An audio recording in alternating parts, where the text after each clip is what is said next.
final of this women's single scull.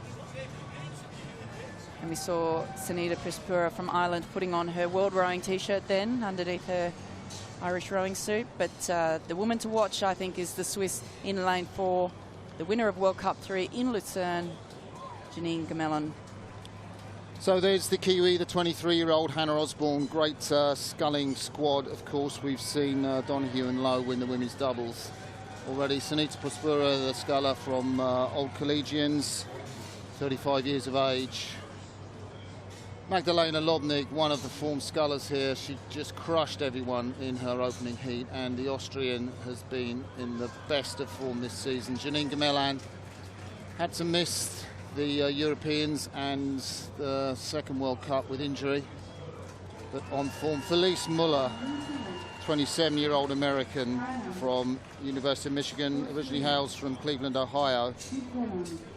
She is really sculling well out here. Anna-Katrine Thiele, always brave. She's going to probably lead this race, but I think she'll get rowed through in the second quarter. Let's see how the race unfolds.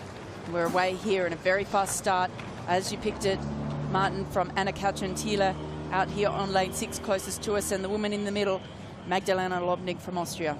But Felice Muller, the US sculler, was very messy in those first few strokes. Really didn't manage to get her blades cleanly out of the water compared to what we saw from Thiele, which was that sprinting power from the shorter lady, and she's able to get her boat up to speed very quickly. It looks like Felice Muller, the American's just having a little trouble in that little sort of, wouldn't call it choppy water. Magdalena Lobnig is really at home in these conditions. I saw her take the European title in the most horrendous waves back in Vandenberg in 2016. She's not going to be bothered at all, but I think Felice's coach, Francisco Vaicava, is probably going to be thinking, I wish my sculler could have gone away a little better. But she's made up for it now, to be fair. Got herself back on terms, the American scullers. We take a look at her now. Not looking too uncomfortable in these conditions now. She's settled into her pace. Yeah, she finished 4th in Lucerne behind Gemelin and Zeeman, who we saw qualifying that first semi-final, and Magdalena Lobnig, who took 3rd place in Lucerne. But it's Anna-Katrine, coached by Angie Nowak, Vicky Leipzig sculler. So determined, so gutsy, just a very, very short woman. She's not that tall at all, just 5'8" inches, but she packs a lot into that powerful frame. And Hannah Osborne over in lane 1 from New Zealand. I mean, it's a hard act to follow, following Emma Twigg in this event. The dominant sculler from New Zealand for many years, but here in the semi-finals, but I think she'll have a tough ask to make it through to the A final. It's Anna-Katrine Thiele from Germany, crossing the Olympic gold medalist in 2016, silver medalist in 2012. We saw her at the Henley Regatta earlier this year, and absolutely crushing Vicky Thornley at that event, who we just saw win the last semi-final. I just wondered, you called it, Greg. There's Felice Muller, the American. She must have been the fastest woman on the course between 250 and 500, but how much is that going to have taken out of her? We've seen how crucial it is to keep everything together for the last 200 metres of the race. And, you know, Felice Muller's looking confident now. Well, I think what we've seen in the previous sculling races, a lot can happen in a single. It's not like watching these eights that come charging down the course. So Felice Muller in their first 3 strokes are now a distant memory as she's squeezing away up into second place. And as you said, predicted very well, Martin, Anna-Katrine Thiele would take the lead, but will she be able to sustain it through now this centre part of the race? Well, Thiele's gone through in 1:49, and the previous semi, they went through, the fastest sculler went through in 1:52, so she's you know, a length and a bit quicker. I mean, that's the pace that these scullers are living with. As we move now to the US sculler, Felice Muller. She's been a bit of a surprise package this year. I think in the women's single sculling, she's really been one of the big improvers and certainly one to watch. And as is Janine Gemelin, the Swiss sculler, over to her right-hand side. She took the 3rd World Cup, the all-important 3rd World Cup, in front of her home crowd in Lucerne in Switzerland. But these two women now almost stroke for stroke in the middle of the course as they're starting to move through the early race leader, Anna-Katrine Thiele from Germany. You say Gemelin is an experienced sculler. She got 2 World Cup golds this year. And we can see here really tidy, getting really nice compression there, closing the angle between her thighs and her body to help her get maximum length as they're coming up now through the halfway. And just interesting how this race is actually tightening up at halfway. Well, on that sweepstake we were talking about last night at dinner, of those 10 people, a lot of them had Janine Gemellen, the Swiss, as the person they thought would win this title, and Bowser gone in front in the third quarter. Sunita Puspure, the top of your screen, as we're riding with Gemellen's blades, and maybe we should say a bit about her technique. She did say in an article, great article in the rowing magazine Row 360, of how much she's benefited from having Robin Dowell with her. He really spends a lot of time, the British coach has gone out to Switzerland, and really she felt that's moved her technique on.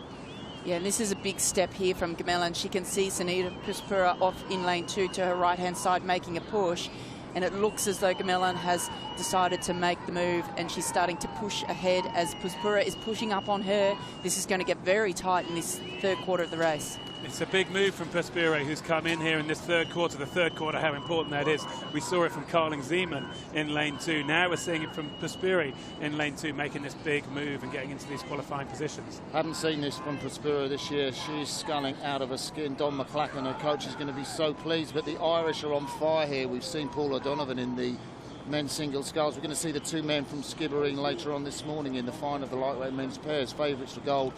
Being ahead of Lobnig. I wouldn't count Lobnig out of it either. Yeah. There's Magdalena Lobnig, the Austrian, coached by Kurt Dreyer, her husband, and the sculler from the Wollmarketer Club in Vienna.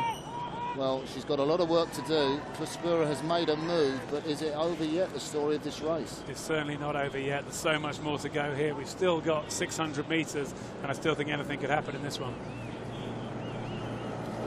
As they come through the 1500 metre mark, it is Gemellen from Switzerland who's in the lead, but there are 4 scullers in this race. We're going to see yet another semi-final, I think, where 4 boats are compressing down towards the line. Magdalena Lobnig currently on the wrong side of this qualification for the A final, but she is moving up, and Puspure is now pushing up on Gemellen over in lane 2. She's so gutsy, Puspure, so gutsy and brave, and really she just hasn't quite had the form, the technique to take those guts into effect at the top of the field, but now she's making it count. The Irish sculler at the top of your picture in lane 2. Magdalena Lobnig, fantastic form she showed here in lane 3. The American is going backwards. I'm worried for the American here, who does now seem to need to find a sprint. I'm not sure she's going to have it. We had those early wobbles, and whether that just took a bit of adrenaline out of her to get back into the race. Her stroke rate's still down at 35 as the others are starting to move up. So the shouts of Hope Suisse in the grandstands around us. The cowbells will start ringing as Janine Gemellen. There is Felice Müller.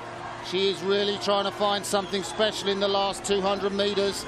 And she is going Balbal to Balbal with the Austrian Lobnig. It's going to be the Austrian, for my money, that will head it over Felice Müller. But you never know. The home crowd support may be vital. There's still plenty left, Martin. There's still 15 or 20 strokes left in this race. Anything could still happen here, I think. Janine Gemellen out in front. She's got 4 on her boat. The Irish sculler, Sunita Puspure, she's in second place. But for how long? Lobnig and Felice Müller, Balbal to Balbal. It doesn't get much more close or exciting than this. There goes Lobnig, the final sprint. Watch Felice Müller got left. Well, here they go, coming in. There's still probably 5 strokes left. They're holding those positions. Felice Müller desperately getting back on terms as they're coming down towards the line. And it looks like Puspure has even gotten her Balbal in front of Gemellen. Whoa! Almost a double photo finish. Well, the across Irish the line crowd go up because they know that they've made it through with Puspure, but I think we're going to have to wait for a photo to see this one. We picked it was going to be an exciting last 500. 4 boats for 3 places. Let's wait and see. The Swiss sculler, Janine Gemellen, hands up in the air. She's taken the win. 5 seconds quicker than the previous semi-final as well, Sarah. Puspure there confirmed in the second place. And this one now, oh, it's confirmed. It's Lobnig in third place, pushing out Felice Müller. How exciting was that? You know, I mean,